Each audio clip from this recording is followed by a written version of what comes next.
Hello and welcome to my class. आज हम discuss करेंगे कीपिंग क्विट, शांत रहते हुए।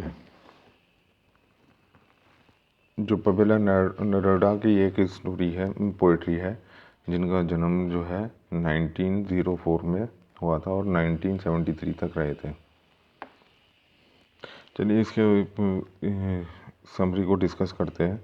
The poet suggest us to all the human being living on the surface of the earth is to keep still, keep silent and suspend all the activities। मतलब poet ये suggest कर रहा है कि कुछ क्षण के लिए अर्थ के सरफेस पे जो रहने वाले लोग हैं वो चुप हो जाएं और सारी रुक जाएं, सारे काम रुक जाएं, अपनी सारी एक्टिविटीज़ रोक दें और सारी काम धाम करना, सारी मशीनरी रोक दें। It will exotic moment for we all feel together.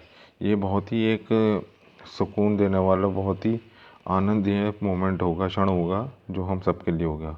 Oneness in the sudden surprise, एकता अनेकता में एकता नज़र आएगी। This act will provide the same moment of the introspect quality. ये हमें जो है एक सुकून देगा और एक हमें जो है हमें इस भौतिक जीवन से छुटकारा भी देगा। It will help us the understand our self. हमें कुछ क्षण अपने लिए भी निकालना चाहिए जिससे कि हम अपने आप को समझ सकें। It will give us the mutual understanding. ये हमें एक म्यूचुअल अंडरस्टैंडिंग भी देगा। We will feel sad because we have never understood our self. We have threaten our self with death. कि हमें ये समझने के लिए कि हम अपने आप को समझने के लिए कि बेहतर वक्त देगा और हमें मरने में आसानी भी होगी। हमें जो मौत से डर लगता है वो भी ख़त्म होगा। The earth can teach us the everything seem dead in the winter. Earth से हमें जो है बहुत कुछ सीखने का मिलता है, देखने को मिलता है कि डेड लोग भी कुछ करते हैं। But as the spring come out everything become alive. जैसे कि कोई बीज डालते हैं तो हमें जो है डेड लगता है और जब वो उसके पौधे निकलते हैं बीज से ज़मीन के अंदर से तो वो फिर दोबारा से ज़िंदा हो जाता है। This period of the winter give us the rest laser of the अर्थ। इस तरीके का ठंडा वातावरण भी हमें सुकून का और लेज़र वक्त यानी कि फुर्सत का वक्त देता है। Hence we all need the rest and leisure for the once to introspect quality. हम सबको जो है एक कुछ पल अपने लिए भी निकालना चाहिए और लेज़र यानी कि जो होता है खाली time, for the once introspect quality, अपने अंदर की भावनाओं को समझने के लिए एक दूसरे की। पवेला नेरूदा 1904 से लेकर 1973 नेफ्ताली रिकॉर्डा रेइस्ड बस्टोटा में उपनाम है।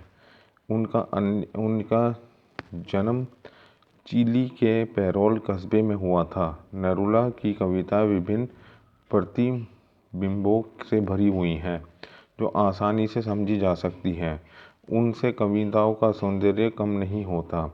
उनका सन 1971 में साहित्य के लिए नोबेल पुरस्कार मिला। इस कविता में कवि शांत भाव से आत्मचिंतन करने पर बल देता है ताकि मानव के बीच आपसी समझ गहराई तक विकसित हो सके।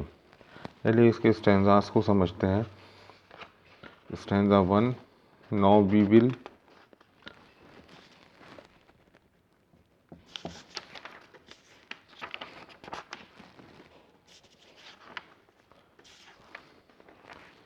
चलिए इसके स्टैंजा को समझते हैं। First stanza, for the once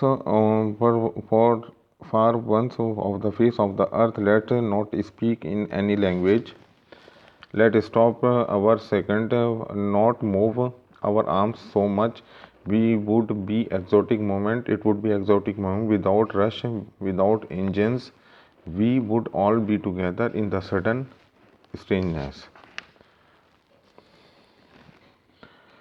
और हम सबके इसका स्टैंजा का मतलब है कि हम 12 तक की गिनती गिनते हैं और हम 12 तक की गिनती गिनते हैं और हम सब शांत रहेंगे।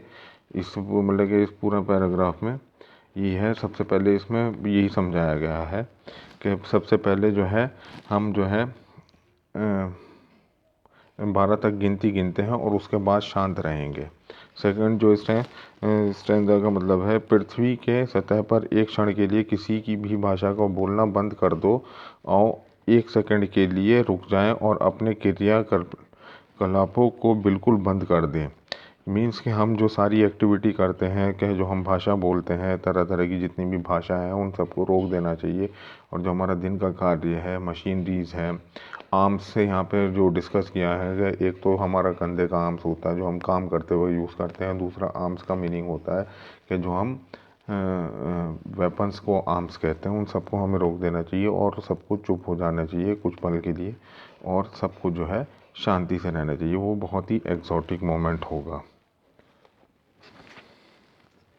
A fisherman in the cold seas would not harm whales, and the man's gathering sack would look at his hard hands, who prepare green wars with the gas, war with the fire, victory with no survivor, would put on the clean clothes and walk about their brother in the shade doing nothing। Fisherman को भी इसमें strength को मतलब कि fisherman को भी जो ठंड में अपनी मछलियाँ पकड़ता है उनको भी अपने काम रोक देने चाहिए। और यह एकदम असामान्य क्षण होगा बिना भाग दौड़ के और बिना किसी वाहन के तेज़ी से अचानक आश्चर्य के साथ एक जगह से एकत्र हो जाएगा। ये थोड़ा सा पिछला ही है।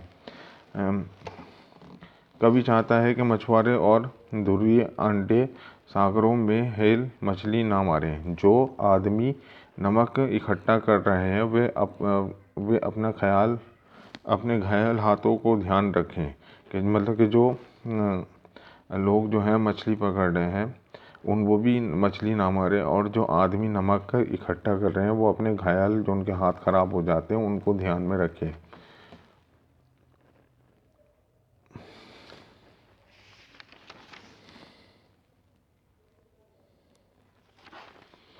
और इसका वे लोग जो प्रकृति के विरुद्ध युद्ध करने की तैयारी कर रहे हैं, रासायनिक बम और अग्नि अस्त्र युद्ध के प्रयोग करते हैं। युद्ध के बाद कोई व्यक्ति जीवित नहीं रहता, ऐसी विजय अर्थहीन है। ऐसे लोगों को अपने स्वच्छ वस्त्र पहनकर अपने भाइयों के साथ घूमने के लिए निकल पड़ना चाहिए। पेड़ों का छाया में शांतिपूर्वक बैठकर आराम करना चाहिए।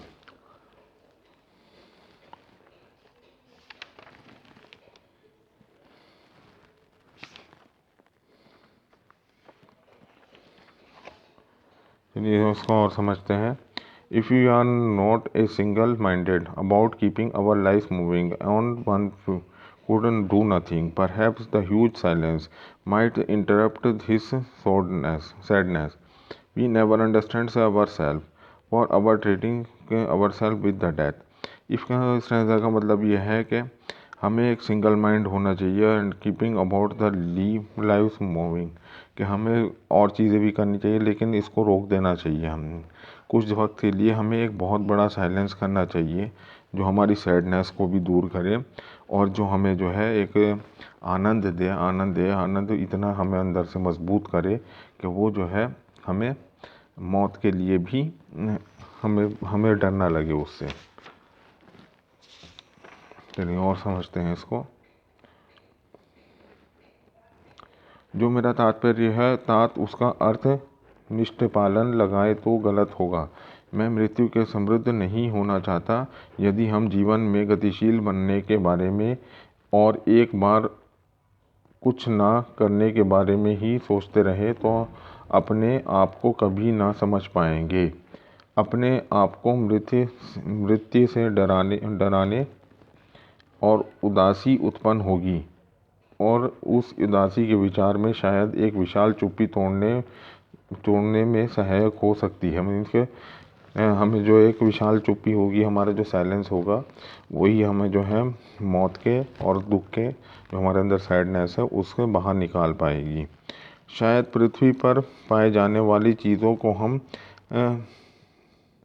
नसीहत मिल सकती है कि जब हम प्रत्येक चीज़ मृत प्रतीत होती है और कुछ समय बाद वह पुनर्जीवित हो जाती है। अब मैं 12 तक गिनता हूँ और आप शांत रहें और मैं चला जाता हूँ। मीन्स कि उसने यहाँ पे ये समझाया है कि परहैप्स, ये जो पढ़ा है perhaps the earth I will go, यहाँ तक है।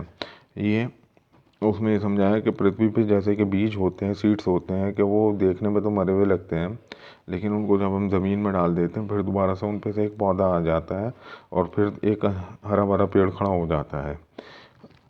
फिर दोबारा से कवि अनुरोध करता है कि मैं फिर दोबारा से 12 तक गिनता हूँ और आप चाहें तो चुप हो जाए और शांत हो जाए और मैं चला जाता हूँ।